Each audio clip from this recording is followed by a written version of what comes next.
छोटे भाई कैसे पूरे प्लानिंग के साथ अपने बड़े भाई के परिवार का एक एक करके हत्या कर देता है और ये उसी घर के रूम के अंदर एक बेड के नीचे छुपकर बैठा रहता है,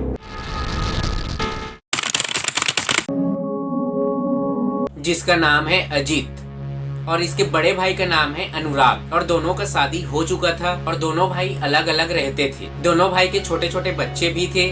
अनुराग गांव में ही रहकर खेती किसानी करता था और उसकी पत्नी प्रियंका अपने बच्चों को लेकर लखनऊ में रहती थी और वहीं एक कंपनी में नौकरी करती थी। उसके 3 बच्चे थे और वहीं लखनऊ में पढ़ते थे और दूसरे तरफ उसके पति गाँव में ही रहकर खेती किसानी करता था।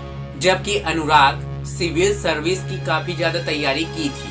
6 साल इलाहाबाद में रहकर फिर 2 साल दिल्ली में रहकर, लेकिन उसे कोई नौकरी नहीं मिली। खेत में कभी फायदा होता था, कभी नुकसान होता था और पैसे के उस समय ज्यादा प्रॉब्लम नहीं था क्योंकि उसके पिता भी साथ में थे।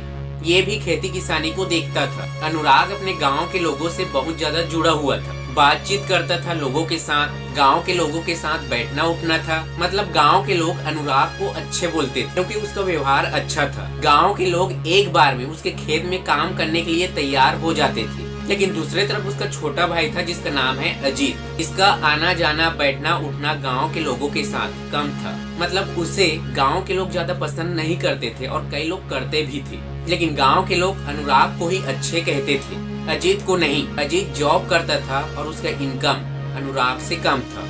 इसका फैमिली अनुराग को ही ज्यादा सपोर्ट करते थे, ना कि अजीत को, क्योंकि अजीत का इनकम कम था और ये खेती किसानी पर ज्यादा ध्यान नहीं देता था। लेकिन 2 हिस्से में दोनों के भाई के नाम पर जमीन को बांट दिया गया था, लेकिन उसका बड़ा भाई दोनों में खेती करता था और उस फसल से अनुराग को ज्यादा फायदा भी हो रहा था। और उस समय इतना ज्यादा टेंशन भी नहीं था क्योंकि उसके पिताजी सभी के सामने थे। अनुराग का पत्नी लखनऊ में रहकर जॉब करती थी और कुछ पैसे खेत में भी लगाते थे। लेकिन 1 साल पहले अजीत और अनुराग के पिताजी का निधन हो जाता है और निधन होने से पहले किसान क्रेडिट कार्ड से 24 लाख रुपए का लोन लिया था, लेकिन जमा करने से पहले किसी कारणवश उसका निधन हो जाता है। अब कुछ महीने के बाद उस लोन को लेकर दोनों फैमिली के बीच अक्सर झगड़ा होते थे लोन को चुकाने के चक्कर में। दूसरे तरफ अनुराग शराब भी पीता था और उसी शराब के कारण ये बीमार भी पड़ा था, जिसमें बहुत ज्यादा पैसे भी लगा हुआ था और अक्सर इस लोन को लेकर दोनों के बीच झगड़ा होता था। और दोनों भाई अच्छे पढ़े लिखे भी थे।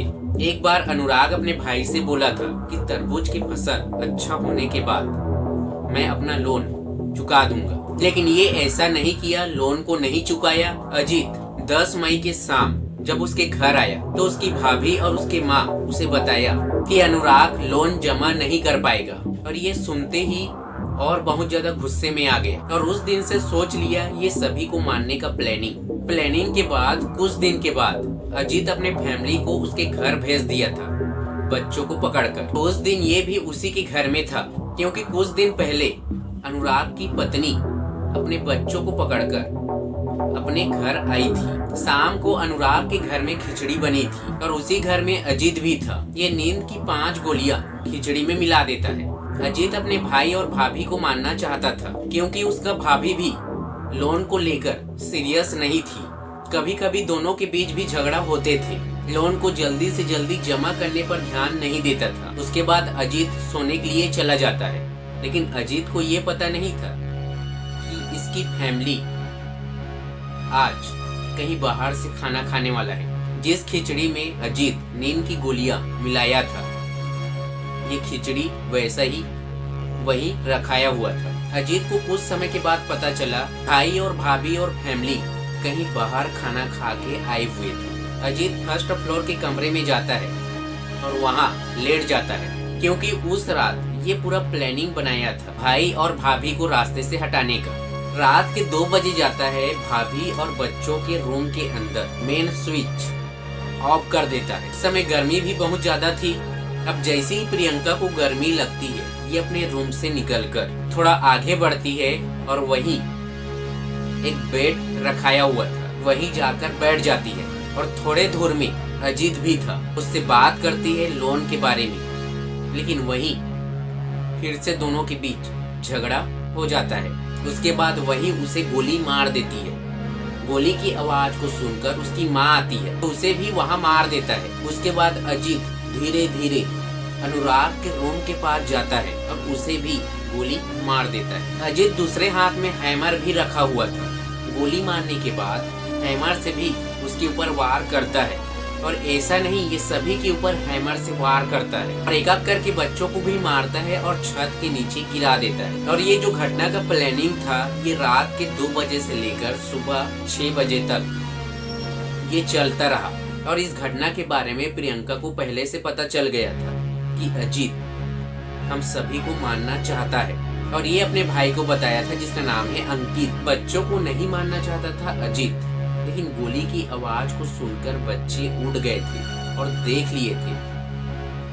कुछ जानने से पहले अजीत उसे गोली मार दी और सुबह सुबह उसके घर के पास भीड़ होने लगा, जबकि उस समय बच्चे जिंदा थे। अजीत को गाड़ी का चाबी उस समय मांगा जब बच्चे उस समय जिंदा थे, लेकिन अजीत अपना गाड़ी का चाबी उस समय नहीं दिया और ये बच्चे को ही देख रहा था। पास में रहने वाला एक बुजुर्ग आदमी अपनी गाड़ी को लाता है और बच्चे को वहीं रखकर हॉस्पिटल ले जाने के लिए जाता है, लेकिन हॉस्पिटल पहुंचने से पहले दोनों का उस समय गांव के लोग बहुत ज्यादा दहशत में थे। सभी के सभी उस समय डरे हुए थे। किसी को भी समझ नहीं आ रहा था कि इसे किसने किया है, क्योंकि दूसरी तरफ अजीत एक नौकरी करता था और उस पर कोई भी शक भी नहीं कर रहा था। सभी के सभी उस समय सोच में पड़े हुए थे, क्योंकि इधर उधर इधर सभी तरफ 100 पड़े हुए थे। जैसे ही इस घटना के बारे में पुलिस को पता चलता है तो पुलिस तुरंत ही उसके घर के पास पहुंच जाता है और सभी से पूछताछ शुरू कर देता है। 3 टीम बढ़ गया था अलग अलग एंगल से पूछताछ करने के लिए। अजीत दूसरे तरफ पुलिस के सामने झूठ पर झूठ बोला जा रहा था और पुलिस को ये लग रहा था कि ये सच बोल रहा है। पुलिस के सामने अजीत ये बोल दिया था कि अनुराग ही अपने फैमिली को मारा है और मुझे भी मारना चाहता था, इसीलिए मैं एक रूम के अंदर बंद कर लिया था अपने आप को, ऐसा बोला पुलिस के सामने।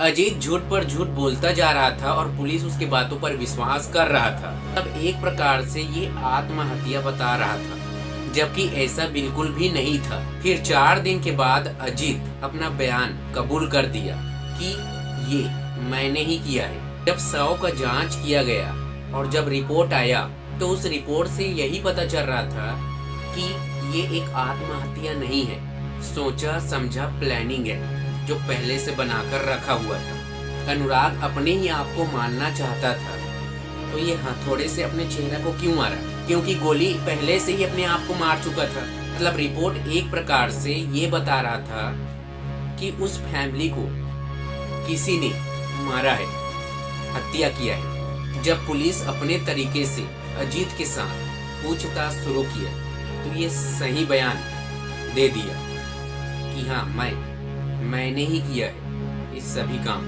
एक 24 लाख के लोन को लेकर स्टार्ट हुआ था, जिससे एक फैमिली की जिंदगी चला गया। एक जॉब करता था ये लड़का, अपने पूरे फैमिली का हत्या कर दिया। ये सोचने वाली बात है और कई सारे केस ऐसे ही आते हैं और ऐसे केस बहुत ही ज्यादा डार्क रहते हैं। जबकि प्रियंका का भाई पहले से जानता था कि अजीत ने ही ऐसा किया है, क्योंकि उसका बहन उसे बता दिया था कि अजीत सभी को मारना चाहता है। अंकित भी लखनऊ में रहता था और उसकी बहन वही जॉब भी करती थी अपने बच्चों को लेकर, और ये पुलिस को भी शिकायत किया था इस बात को लेकर।